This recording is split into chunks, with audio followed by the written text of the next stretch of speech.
The flowers on my mother's grave. Okay, so I need to tell you about the weirdest, most mind-blowing thing that happened to me last year. Like, I'm still not completely over it, and honestly, I don't think I ever will be. This is one of those stories that sounds made up, but I swear on everything. Every single word is true. So let me start from the beginning. My mom passed away when I was 16. Cancer. It was brutal, and it happened fast. Like, way faster than anyone expected. One day she was complaining about being tired all the time. And 6 months later, she was gone. I'm 32 now, so it's been 16 years. But there are still days when it feels like it just happened yesterday. You know? My dad kind of fell apart after she died. He never really recovered. He tried to be there for me, but you could see he was just going through the motions. He'd sit in his chair every night, staring at the TV without really watching it, holding this old photo of her from their wedding day. It was heartbreaking. About 5 years after Mom died, Dad met someone new. Her name was Patricia, and honestly, she was nice enough. I was happy he found someone because he'd been so lonely. They got married pretty quick, and I moved out around that time to go to college, so I wasn't around much. Dad seemed happier though, so I thought everything was good. Fast forward to now. I live about 3 hours away from my hometown. I've got a decent job, a small apartment, a cat named Biscuit who's kind of an asshole, but I love him anyway. Life's pretty normal, you know? Nothing too crazy. I try to visit my mom's grave at least once a year, usually around her birthday in June. But last year, I couldn't make it in June because of work stuff. So I decided to go in October instead. It was one of those perfect fall days. Leaves changing colors, crisp air, you know the vibe. The cemetery where Mom's buried is this old place on the edge of town. It's actually really peaceful. Lots of old oak trees, well maintained. I always bring flowers when I go, usually roses, because those were her favorite. So I pull up to the cemetery, grab my bouquet of yellow roses from the passenger seat, and start walking toward her grave. I've been there so many times, I could probably find it with my eyes closed. It's under this big oak tree, and her headstone is simple, just her name, dates, and beloved wife and mother. But as I'm getting closer, I notice something that makes me stop dead in my tracks. There are already flowers on her grave. Fresh flowers. Not old, wilted ones that had been there for weeks. These were fresh, like somebody had just put them there recently. They were white lilies, and they looked expensive, arranged all nice in this clear vase. I stood there for a second, just staring, trying to process this. My first thought was that maybe Dad had come by, but that didn't make sense for a few reasons. First, Dad lives in Florida now. He and Patricia moved there about 3 years ago for her job, and he's not exactly the type to fly back just to visit a grave. Second, Dad always brought red roses when he visited Mom's grave, never lilies. So I'm standing there, confused, when I notice there's a card attached to the flowers. I know I probably shouldn't have read it. Like, that's private, right? But curiosity got the better of me. I leaned down and pulled the little card out of its H. And this is where things get absolutely insane. The card said, "Still thinking of you after all these years. Love always, J. Morrison." Morrison. That's my last name. Well, it was my mom's married name. She was Jennifer Morrison. I'm Alex Morrison. My brain basically short-circuited. Who the hell was Jay Morrison? My dad's name is Richard, so it wasn't him. I don't have any siblings. My mom was an only child, and both her parents died before I was born.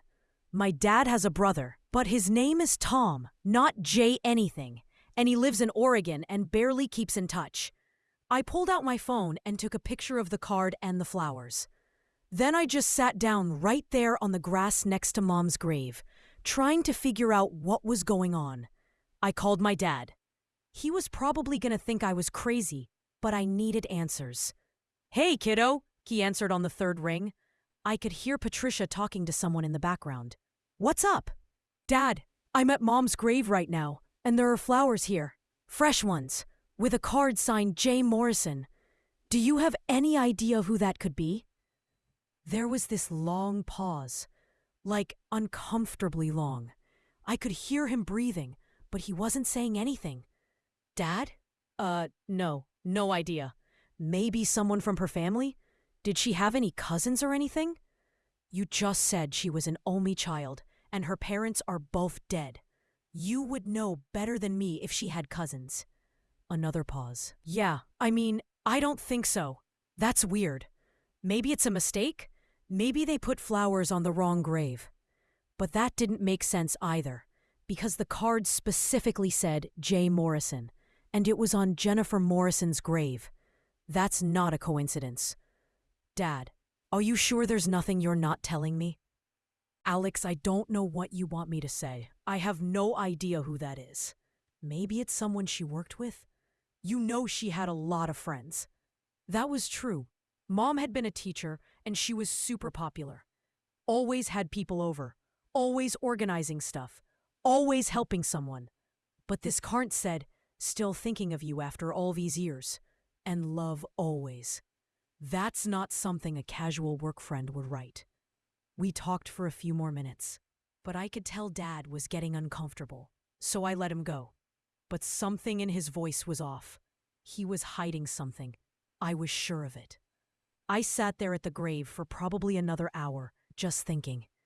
I talked to Mom like I always do when I visit, telling her about my life, about work, about this guy I'd been seeing, who turned out to be a total flake.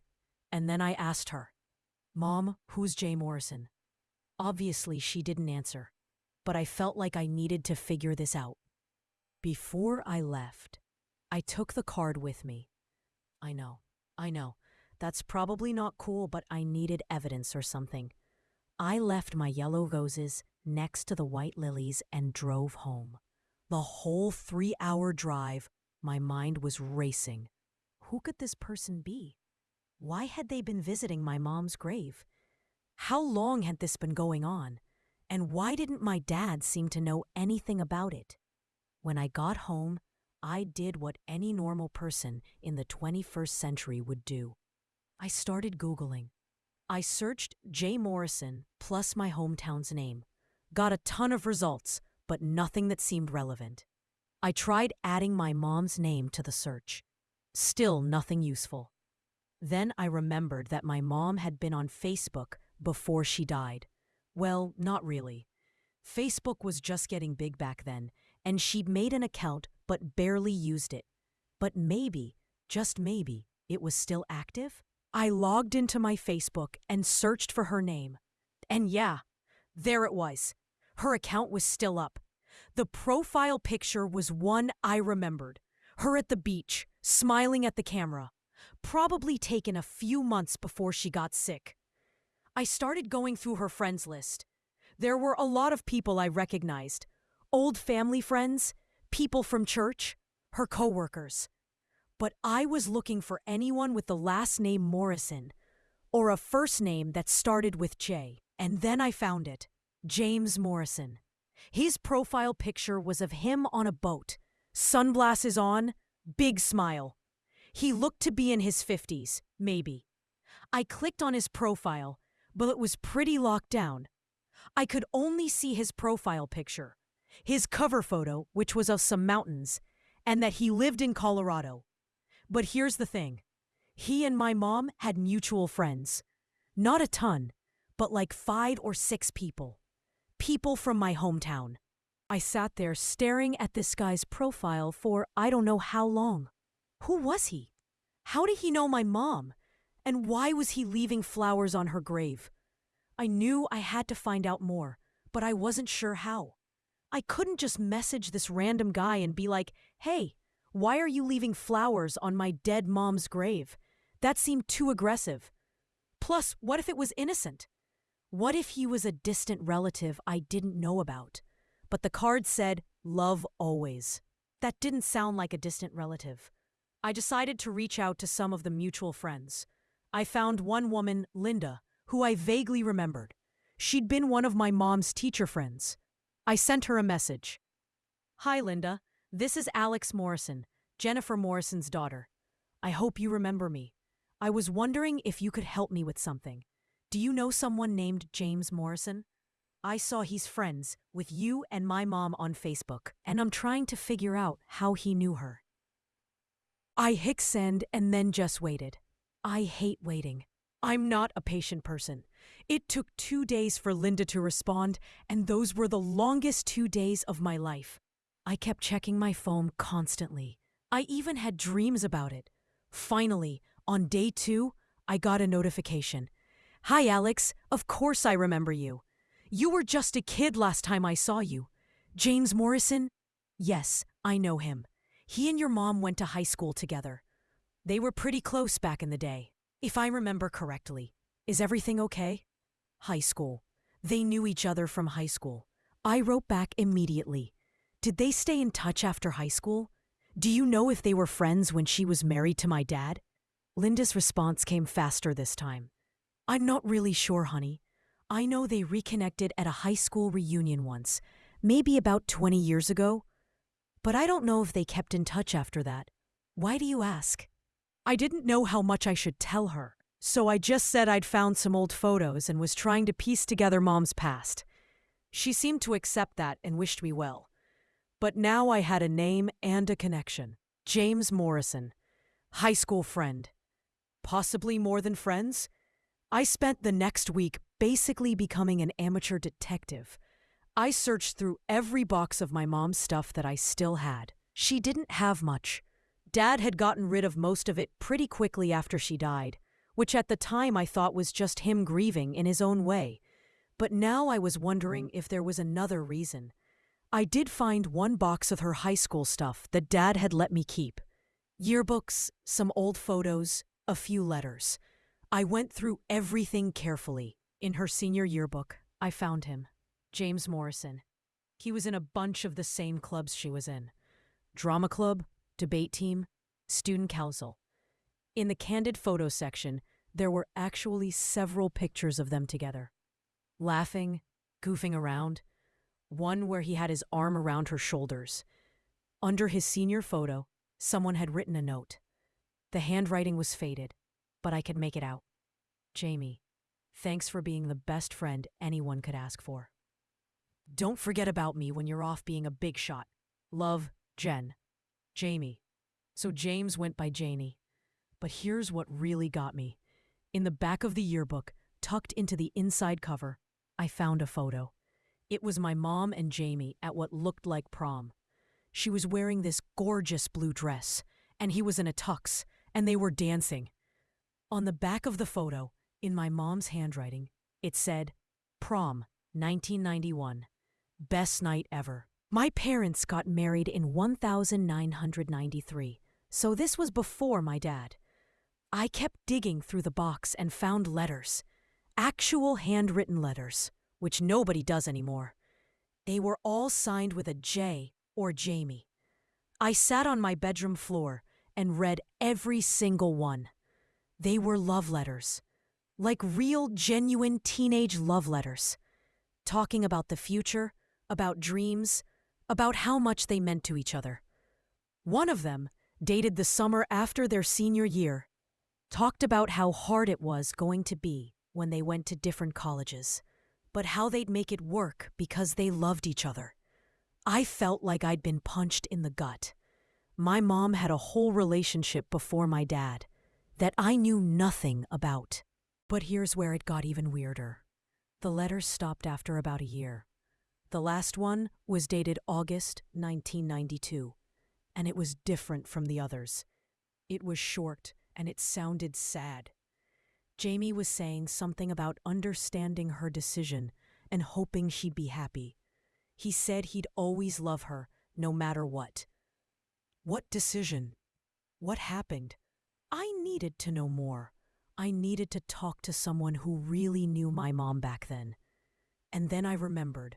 Aunt Sarah, not my real aunt, but my mom's best friend from college. They'd stayed close until Mom died. Sarah had moved to California years ago, but we still exchanged Christmas cards. I found her number in my phone and called her. It rang 5 times, and I was about to hang up when she answered. Alex? Oh my goodness, is that really you? Hi, Aunt Sarah. Yeah, it's me. How are you? We did the usual catch-up small talk for a few minutes, but I could tell she could sense something was up. Sarah, I need to ask you something about Mom. It's kind of weird, but it's important. Of course, honey. What is it? Did Mom ever mention someone named James Morrison? Or Jamie Morrison? There was a pause. Not as long as when I'd ask Dad, but definitely a pause. Why are you asking about Jamie? So you know him. Can you tell me about him? Sarah sighed. Alex, this is complicated. Does your dad know you're asking about this? Dad says he doesn't know who Jamie is, but I think he's lying. Please, Sarah. I found flowers on Mom's grave, and they were from him. I need to understand what's going on. Another sigh. Okay, but you didn't hear this from me, all right? Your mom and Jamie were high school sweethearts. They were crazy about each other. Everyone thought they were going to get married. They went to different colleges but tried to make long-distance work. But then, in their sophomore year of college, something happened. Your mom met your dad at a party, and I don't know, she fell for him. She broke up with Jamie pretty suddenly. It was messy. Jamie was devastated. Did they ever talk again after that? I think they ran into each other at a high school reunion once. Years later, your mom was already married to your dad, and you were maybe 5 or 6 years old. She told me about it. Said it was awkward, but nice to see him doing well. He'd gotten married too by then, I think. But that's the last I heard about it. Did Dad know about Jamie? About their history? Oh, your dad definitely knew. Your mom was honest with him about her past. But I don't think he ever liked hearing about Jamie. I got the impression he was always a little insecure about it. Like, maybe he knew he was second choice or something. Though I don't think that's fair. Your mom really did love your dad. We talked for a little while longer, but Sarah didn't have much more information. After I hung up, I just sat there trying to process everything. My mom and Jamie had been in love. Really in love from the sound of it. And she'd left him for my dad. But Jamie had apparently never completely moved on, because here he was, 16 years after her death, still leaving flowers on her grave. I felt so many things all at once. Sad for Jamie, who'd clearly carried a torch for my mom all these years. Confused about why Dad had lied to me. Curious about what their story really was. And weirdly, kind of touched that someone had loved my mom so much. But I needed more answers. And there was only one way to get them. I had to find Jamie Morrison and talk to him. So finding Jamie Morrison turned out to be both easier and harder than I thought it would be. I knew he lived in Colorado from his Facebook profile, but that's a big state. I tried sending him a friend request and a message on Facebook. But after a week with no response, I figured either he didn't check it much or he was ignoring me. Then I did something that probably sounds kinda creepy, but I was desperate. I hired one of those people finder services online. You know, the ones that are like $40 and they give you someone's address and phone number and stuff? Yeah, I did that. 2 days later, I had an address in Boulder, Colorado, and a phone number. I stared at that phone number for like 3 days before I worked up the courage to call it. I must have picked up my phone and put it back down 100 times. What was I even gonna say? Hi, you don't know me, but I'm the daughter of the woman you apparently never stopped loving and I have questions? Finally, on a Saturday morning, I just did it. I called before I could talk myself out of it. It rang 4 times, and I was about to hang up when someone answered. Hello? It was a man's voice, kind of deep, friendly sounding. Hi, is this James Morrison? Yeah, this is Jamie. Who's this? My heart was pounding so hard, I thought it might actually explode. My name is Alex Morrison. I'm Jennifer Morrison's daughter. Silence. Like, complete silence. For a second, I thought maybe the call had dropped. Point. Hello? Are you still there? Yeah, I'm here. His voice sounded different now. Quieter. Jennifer's daughter. Wow. Why are you calling me? I went to visit my mom's grave a few weeks ago, and I found flowers there. White lilies, with a card from you. More silence. Then I heard him take a deep breath. I see. Look, I'm sorry if that upset you. I didn't think anyone would notice or care. I like to visit when I'm in town. Make sure she's not forgotten. Why? I asked. Why do you still visit her grave after all this time? Sarah told me you guys dated in high school, but that was over 30 years ago. You talked to Sarah? Yeah. She told me you and Mom were together, that she left you for my dad, and another long pause. Then Jamie said, "This isn't really a conversation for the phone. Would you be willing to meet in person? I think I owe you the full story. And honestly, I'd like to meet you. Your mom used to talk about you all the time back when.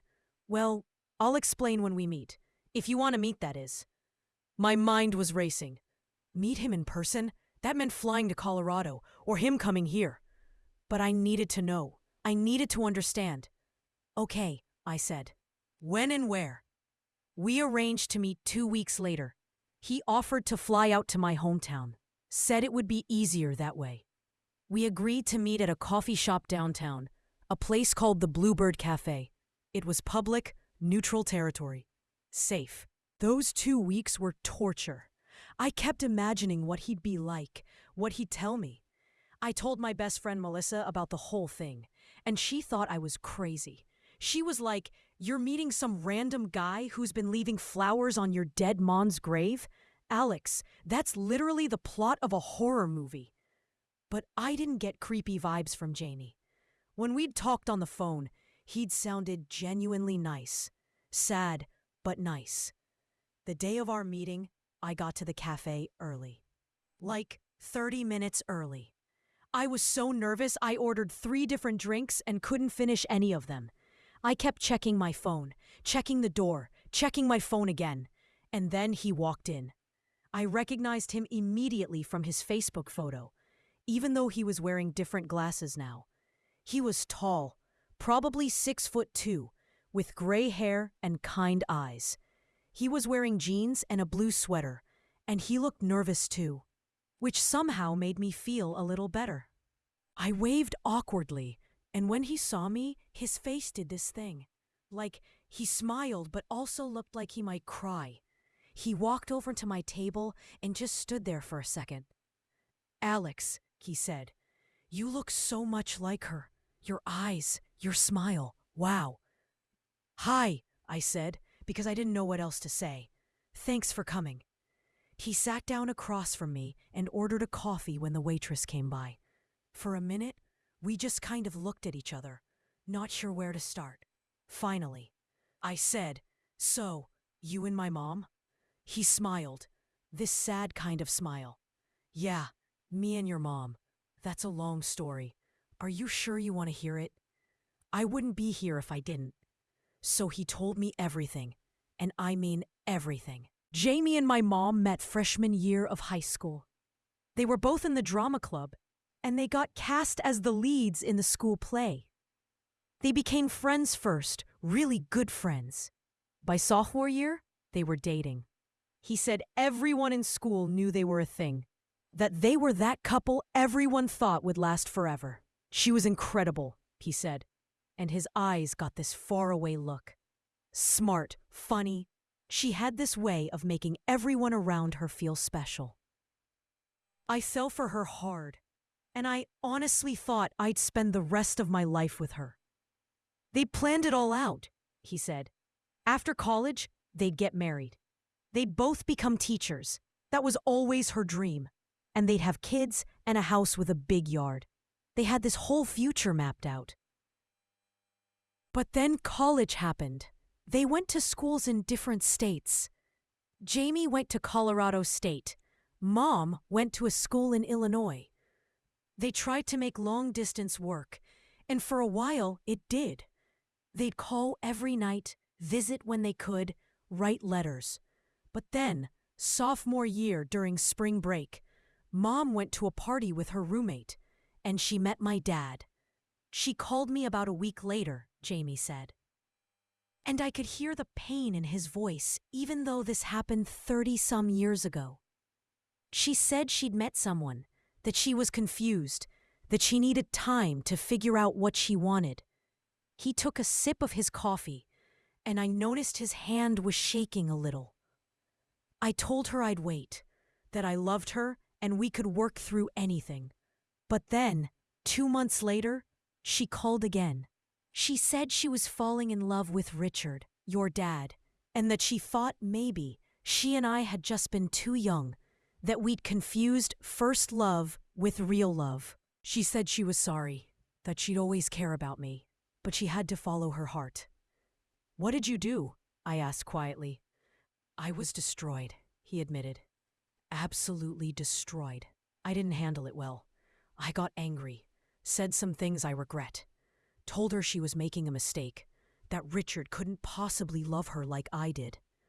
Then I hung up on her and didn't talk to her for years." He went on to tell me that he eventually graduated, moved back to Colorado, and tried to move on with his life. He dated other people, even got married for a while, though it didn't last. He said his ex-wife told him he never fully committed to the relationship, that part of him was always somewhere else, with someone else. "She was right," he said. "I never really got over your mom. I know that sounds pathetic, but it's true. She was the love of my life, and I never found that again." Then came the part that really got me. About 12 years ago, Jamie was in town for a work conference. On a whim, he decided to look my mom up. He found out where she was teaching and went to the school one day after classes ended. "I just wanted to see her," he said, "just to see if she was happy." And she was there, in her classroom, putting up decorations for fall. She looked exactly the same to me. Older, obviously, but still her. Same smile, same energy. They'd talked for hours that day, caught up on everything.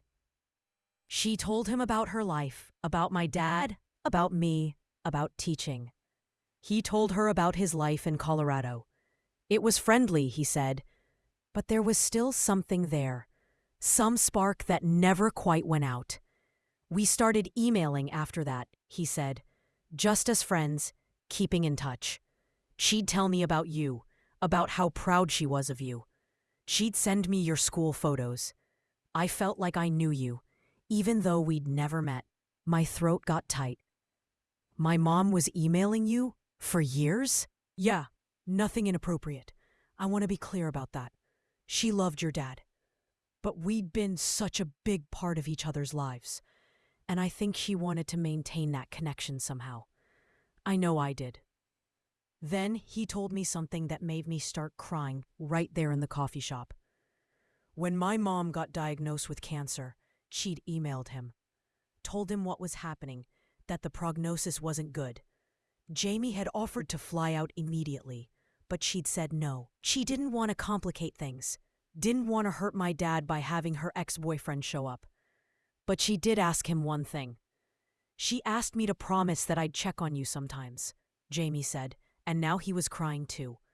"She said you were the best thing she'd ever done, and she was terrified of leaving you. She made me promise that if you ever needed anything, anything at all, I'd be there, even if you didn't know who I was." I was full on sobbing now. Did my dad know about this? Jamie nodded. "Your mom told him about the emails a few years before she got sick. She didn't want there to be secrets. Richard wasn't thrilled about it, but he understood. He knew your mom and I had history, and he was secure enough in their relationship not to feel threatened.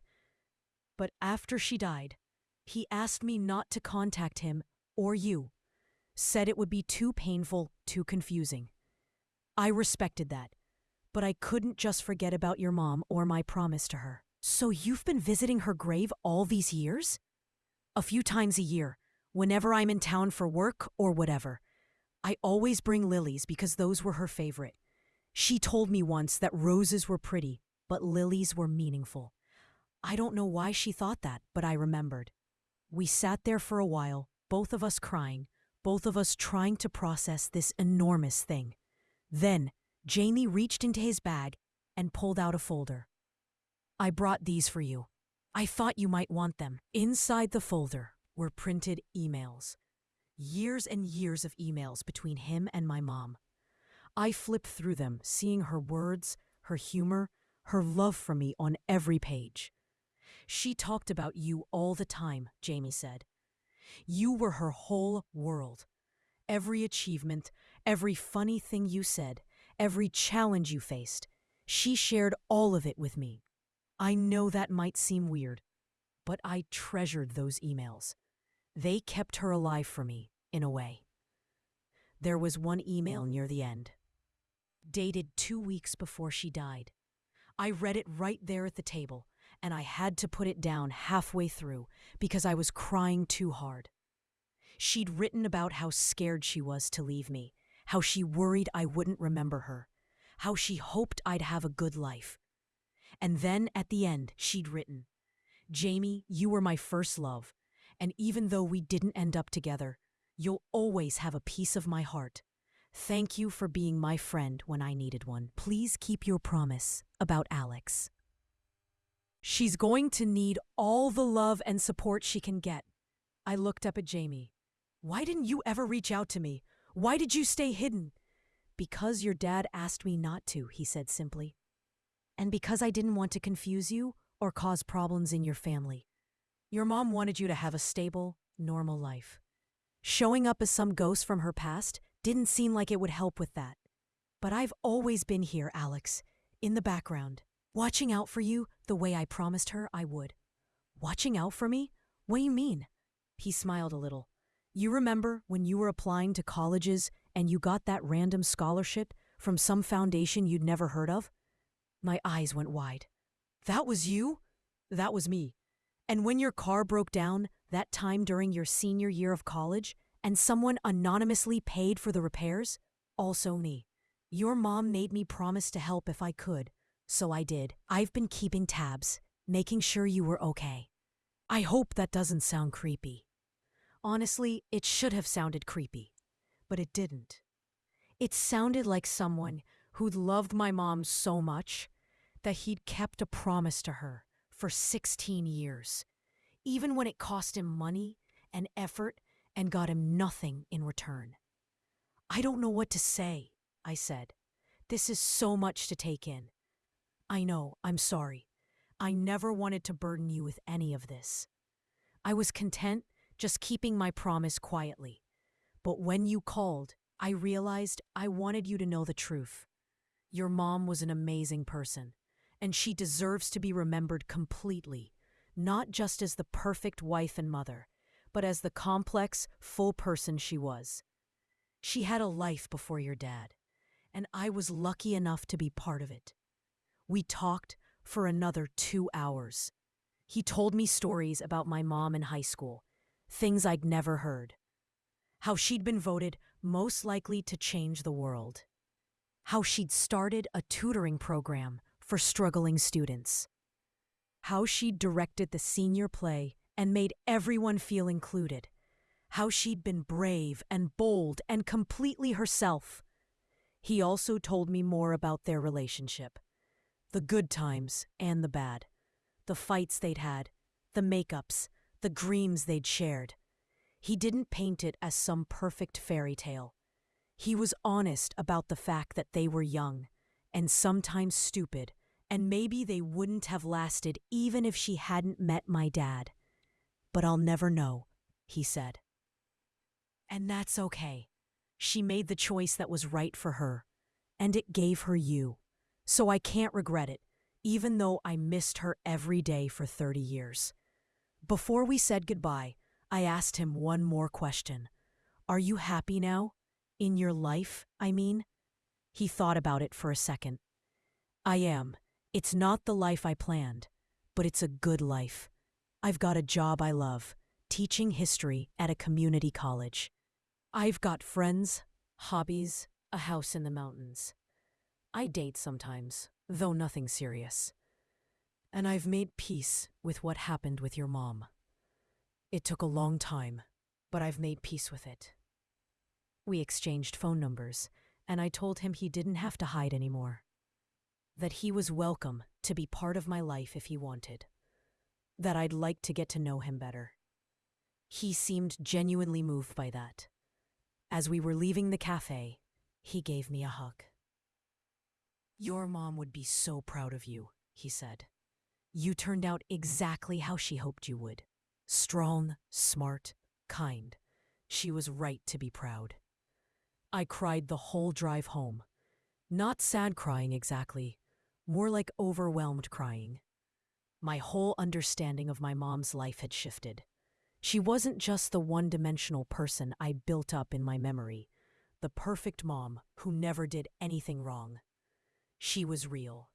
She'd had doubts, made hard choices, broken someone's heart. She'd been loved deeply by someone other than my dad. She'd been human. And somehow, that made me love her even more. When I got home, I called my dad. It was late, but I didn't care. "Dad, I met Jamie Morrison today." Silence. Then, "Oh, why didn't you tell me about him? About the emails? About the promise?" He sighed heavily. "Because I was jealous, Alex." "Is that what you want to hear?" "I was jealous of some guy who your mom dated 30 years ago because I knew she'd loved him first. And yeah, I knew they were emailing, and yeah, I knew he visited her grave. And it bothered me. Even though I knew I was being irrational, it bothered me. So I pretended he didn't exist." "Dad, but he kept his promise to her," Dad continued, his voice cracking. "He looked out for you when I was too wrapped up in my own grief to see what you needed. He was there in ways I wasn't.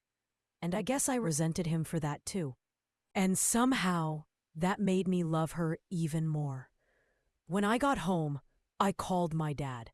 It was late, but I didn't care. "Dad, I met Jamie Morrison today." Silence. Then, "Oh, why didn't you tell me about him? About the emails? About the promise?" He sighed heavily. "Because I was jealous, Alex. Is that what you want to hear?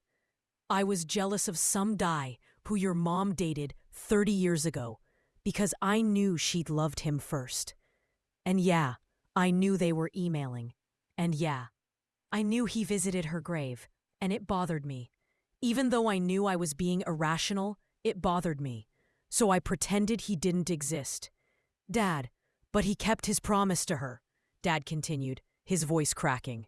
"He looked out for you when I was too wrapped up in my own grief to see what you needed. He was there in ways I wasn't. And I guess I resented him for that too." We talked for a long time that night. Really talked, maybe for the first time since Mom died. Dad admitted he hadn't handled her death well, that he'd run away from the pain instead of dealing with it. Moving to Florida with Patricia had been part of that running away. He said he was sorry, that he should have been more present for me, that he should have been honest about Jamie.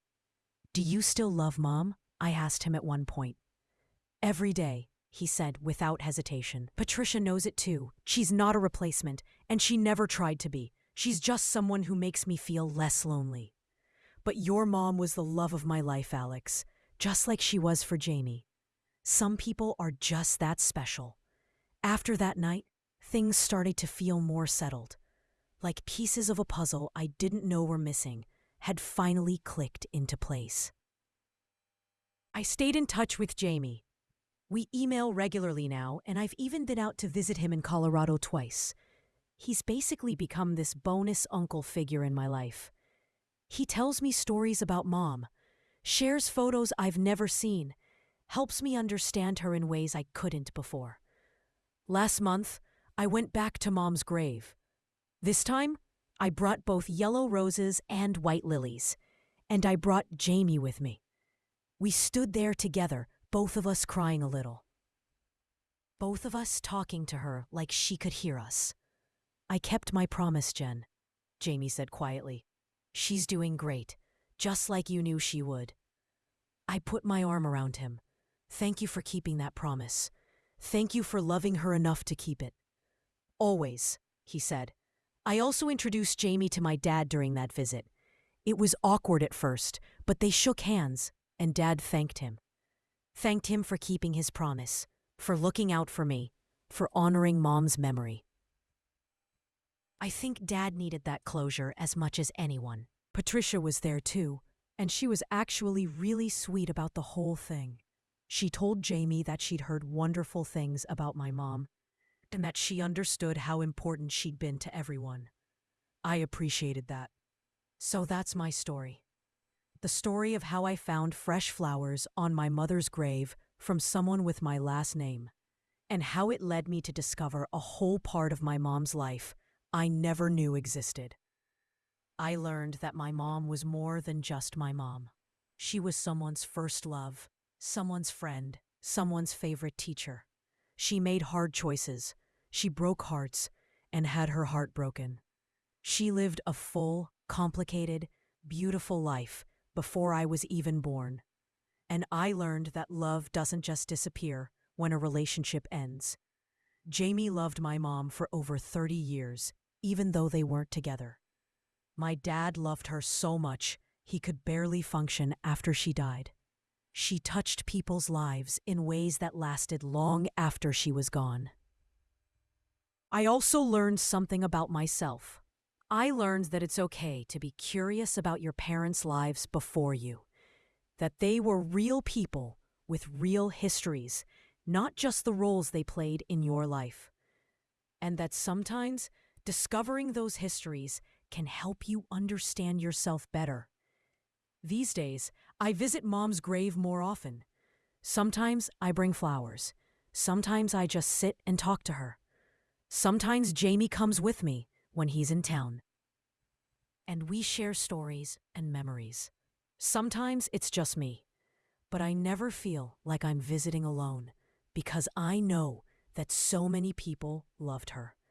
And I know that she loved me enough to make sure I'd be taken care of, even after she was gone, even by someone I'd never met. That's the thing about love, I guess. It doesn't follow rules. It doesn't fit into neat categories. It can last a lifetime, even when it only gets a few years to grow. It can survive across distances and years and even death. My mom loved my dad. She also loved Jamie. She loved me most of all. And all of that love, all of those relationships, they all shaped who she was and who I am. I'm grateful I found those flowers that day. I'm grateful I was brave enough to track down Jamie and ask questions, because now I know the whole story, or at least more of it, and that makes me feel closer to Mom than I have in years. She's not just a perfect memory anymore. She's real, flawed, complicated, human, real, and I love her even more for it. So yeah, that's the end of my story. The mystery of the flowers on my mother's grave, and the man who'd been leaving them all these years. If this story moved you, if it made you think about the people in your life who've left their mark, I really appreciate it if you'd take a moment to subscribe to our page. Hit that like button, leave a comment telling me what you thought, or share this with someone who might need to hear it. We're always posting new stories about real people, real emotions, real life. The messy, complicated, beautiful stuff that makes us human. Thanks so much for listening to this whole long journey with me. It means a lot that you stuck around till the end. Take care of yourselves, cherish the people you love, and don't be afraid to ask questions about the past. You might be surprised what you discover. Until next time, I'm sending you all good vibes. Subscribe, like, comment, and I'll catch you in the next story. Peace out.